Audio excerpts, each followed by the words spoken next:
The perfect scam. As a result, River's family was wiped out, their total assets halved, and there were still no clues as to who the murderer was, how many people were involved, or where it happened. Analyzing the case from start to finish, Greg Wong knew that despite finding several doubts along the way, there was no other choice at each step but to fall into the trap set by the murderer. In the eyes of the police, under the seamless arrangement, the kidnapper still killed the person. He buried his head in his hands in frustration. After a long time, he suddenly raised his head, his eyes brightening. I finally understand. This was not a kidnapping case at all. Everything the murderer did after killing River's son had only two purposes. One was to ruin River's family fortune, and the other was to kill Lily Wong. Clearly, the murderer harbored deep hatred towards River's family. The motive for the crime was clear: a real vendetta. In typical vendetta cases, the murderer often acts alone, and it's rare for a group to commit the crime. But what about this case? The kidnapper repeatedly claimed, although the intermediary's words were nothing more than a trick played by the kidnapper because the hostage was already dead, but surveillance clearly showed that River's son was not taken out of the street by that fat man. Even if he was, it was the fat man who came back by car afterwards to take him away. So, as long as it's later investigated whether there's a vehicle entering or leaving that looks like the fat man, this problem will be solved. Currently, it's impossible to accurately determine whether the murderer is acting alone or in a group, so this question has to be set aside for now. Now that the motive for the crime is clear, the next steps have a direction. Greg Wong immediately called Jack Lin, first explaining to him the basis for it being a vendetta, then said, "Captain Lin, I need you to help me investigate something. Have someone go to the town police station for a very detailed investigation. List all the people who had a grudge against River." River? Jack Lin pondered. This list might be quite long. Greg Wong showed a look of disgust. River was a scoundrel who did enough bad things. I've heard plenty about him. If it weren't for him being Vincent Fan's lackey, and the Vincent Fan family's intricate relations in the county and city, I would have dealt with him long ago. Now that he's been blown up, and his wife and son killed, he got what he deserved. But we still need to solve this case. Go and investigate thoroughly. List all possible people. All right, boss, I'll send someone to check immediately. Also, check Jasmine Gaughan's social relations before her death. Check her? She's dead. Why investigate this? Greg Wong said. The biggest grudge against River's family, I guess, would be the He family. The methods used by the murderer this time, like nicotine and destroying a box of money, are not something ordinary people can do. Jasmine Gaughan was a top student in the chemistry department of Zhejiang University more than 10 years ago. Among the people she was in contact with, including her classmates and work friends, many must be in the chemical industry. Maybe someone is avenging her. Jack Lin nodded repeatedly. Right.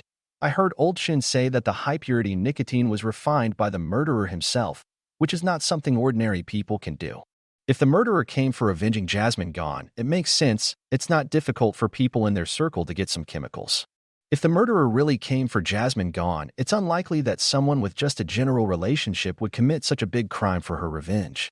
First, check if there are any people in the He family's relatives who are in this industry. Then check her old classmates, especially those who had a romantic relationship with her. And finally check her circle of friends from work.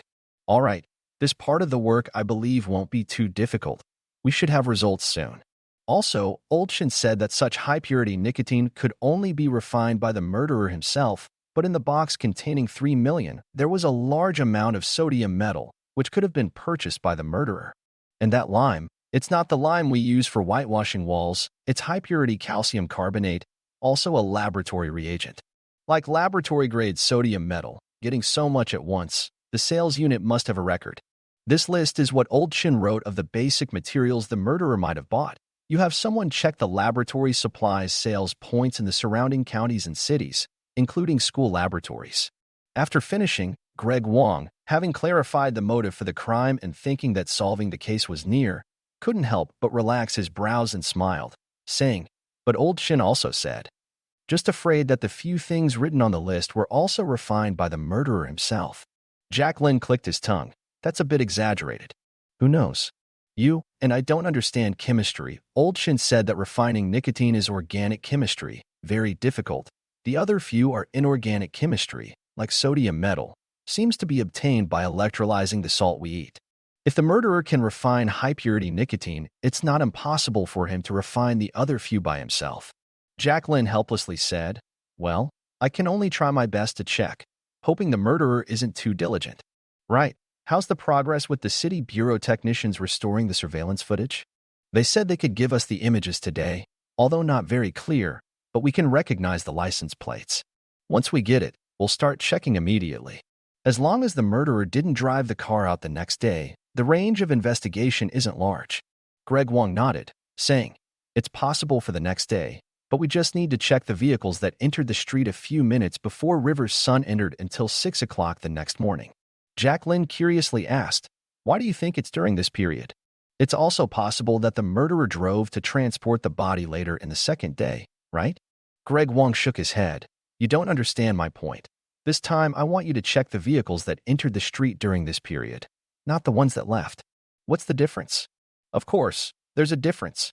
If we check the vehicles that left the street, as you said, it's possible for the murderer to drive the car out of the street later in the second day. But checking the vehicles that entered is different. There are only two situations for the murderer to use a car to move River's son's body. The first, after seeing River's son start walking towards the street, the murderer's accomplice first drove into the street to wait, then the fat man followed River's son in to kill him. The second, after killing River's son, the fat man temporarily hid him in a hidden spot on the street, either in a trash can or covered with something. After that, the fat man or an accomplice came back to the street by car to move the body. If it's the first situation, we need to check the vehicles that entered the street a few minutes before River's son entered. For the second situation, it starts getting light at 6 o'clock in the morning the next day, more pedestrians on the road. If the body hasn't been moved by then, it's easy for witnesses to see the murderer loading the body onto the car. So, no matter the situation, just check the vehicles that entered the street before dawn." Jacqueline nodded repeatedly. Greg Wong's analysis made a lot of sense. There are only these two possibilities to use a car to move the body, so as long as they investigate the vehicles that entered the street during this period, the murderer must be among them. He said, "We've done statistics before. I remember from the time of the incident until dawn the next day, there were about 50 or 60 vehicles that passed through the street, which means, as long as we check these vehicles, the murderer must be one of them." "Right. But this work is also quite difficult. After all, the case happened many days ago. Any clues left in the car at that time are definitely cleaned up by now. Even if we go to check, just asking with mouths, the murderer won't directly tell you he's the murderer." "Well, in that case, before you investigate each vehicle, also check the owner's identity. See if they have ever worked in the chemical industry. If so, that's even more reliable. Of course, pay special attention to owners who look like that fat man." After Jacqueline left, Greg Wong smiled. "Murderer, oh murderer, although you haven't shown your face, you've directly exposed your motive for the crime. Sooner or later we will catch you." At this moment, Greg Wong obviously didn't expect that although River was the direct killer of He Jianxing, destroying the He family, what the murderer wanted to do was far more than just punishing River's family. Lily Wong and her son were killed together. The murderer didn't take a penny, but the act of destroying 3 million of River's family's deeds quickly spread. The police, of course, wanted to keep the case confidential, but it couldn't be kept secret. River was Vincent Fan's lackey, a ruthless character. He usually loved to catch those involved in prostitution, gambling, and drugs. Those caught had to pay a fine. Otherwise, they would be locked up for 10 days to half a month. Fines were never issued with receipts, but if you cooperated and paid the fine, you could walk out of the police station immediately. Some social figures, because they flattered him well, were also taken care of when something happened.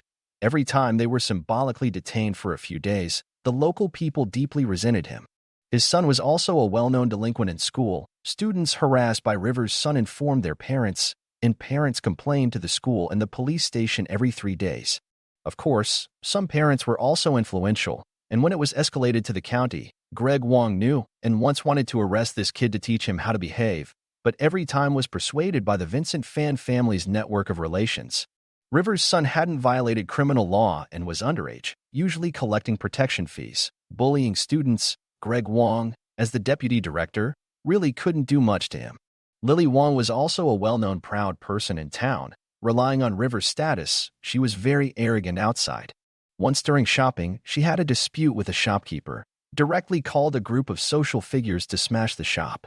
The shop owner, under their tyranny, didn't dare to make a sound, swallowing a bellyful of bitterness. Including Rivers' couple's relatives, all were arrogant and domineering. Now that the whole family was dead, leaving half of the inheritance, Rivers' family's momentum suddenly wilted, no longer daring to be arrogant. The local people all applauded, each competing to be a free propagandist. In a few days, the case spread throughout the streets and alleys. Of course, what was passed around the most was that the murderer didn't show up from beginning to end, killed people under the sniper rifles of many police sharpshooters, and destroyed the money. Many superstitious people said it was the city god manifesting. Rivers' family did too many bad things, and the little ghost took them away. On the other hand, Xander Sue was worried.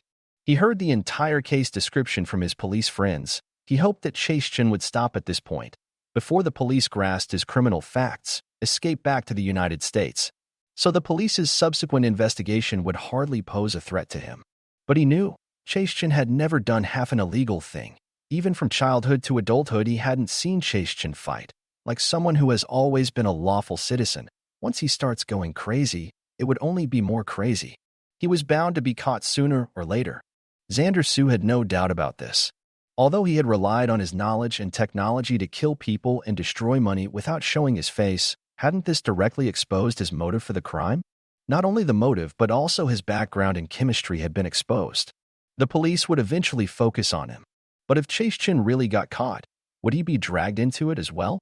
Chase-Chin was involved in a major case that warranted execution upon arrest. There was no need to drag him down too, but it was hard to say. Xander Sue was all too familiar with the methods used by the police department, and just thinking about it made his hair stand on end. It wasn't up to Chase-Chin whether he wanted to confess or not.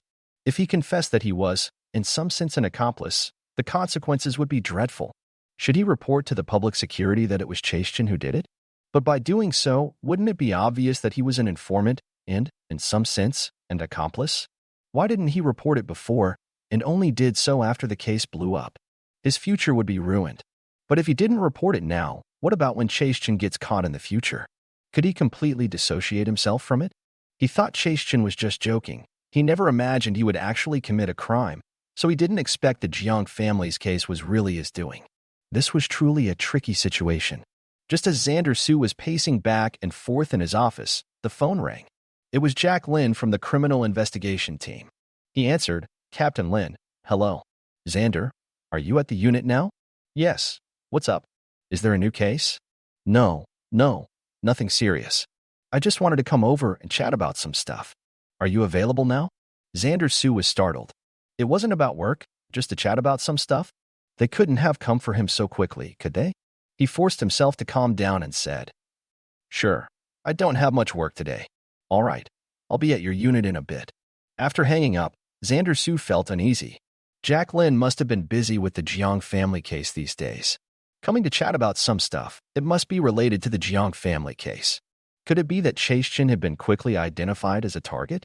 Impossible. What should he say later? Am I an informant? Hell no.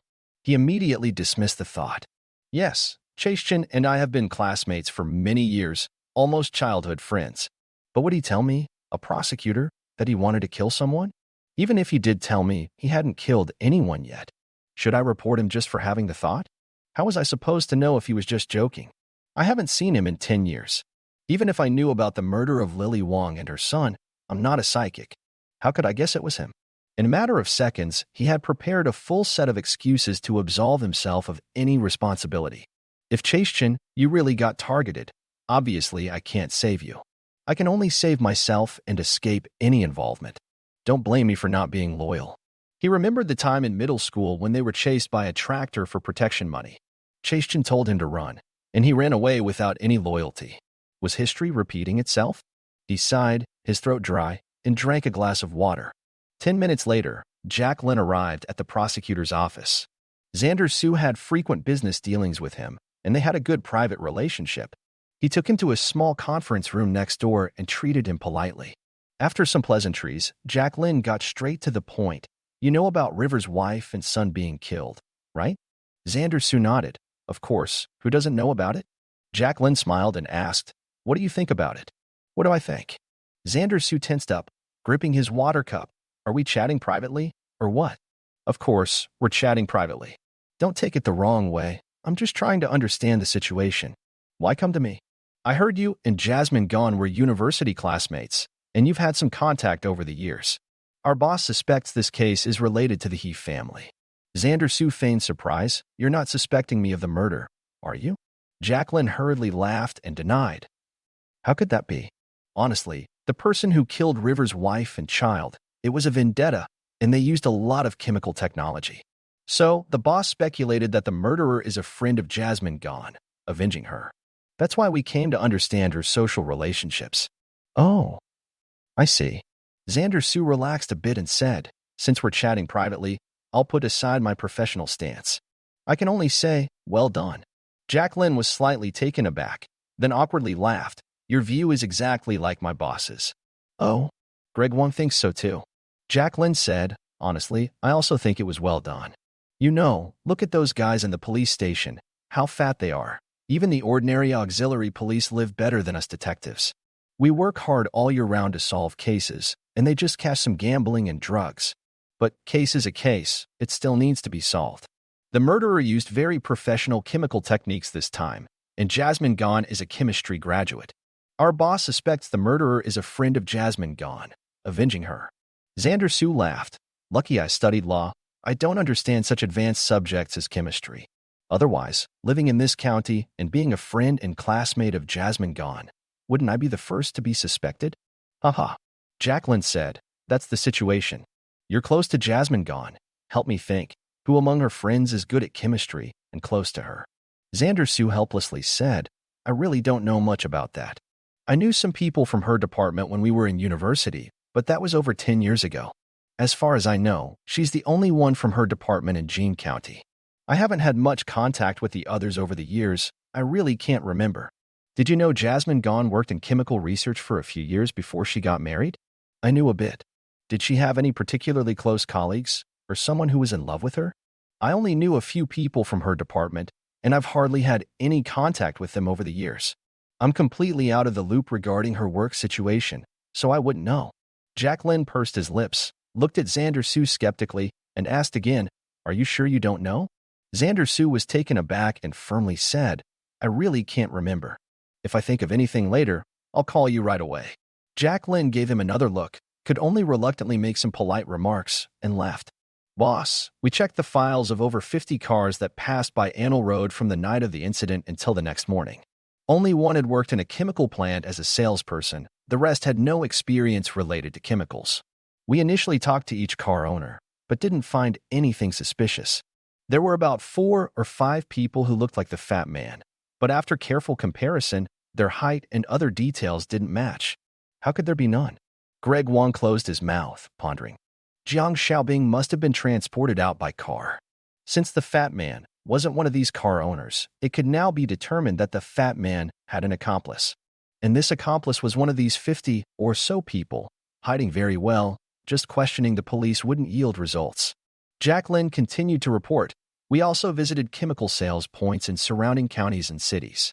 The items on the list are mostly bought by schools and research institutions, and there have been no records of private large purchases recently.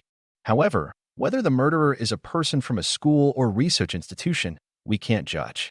Greg Wong nodded. It's indeed difficult to investigate this.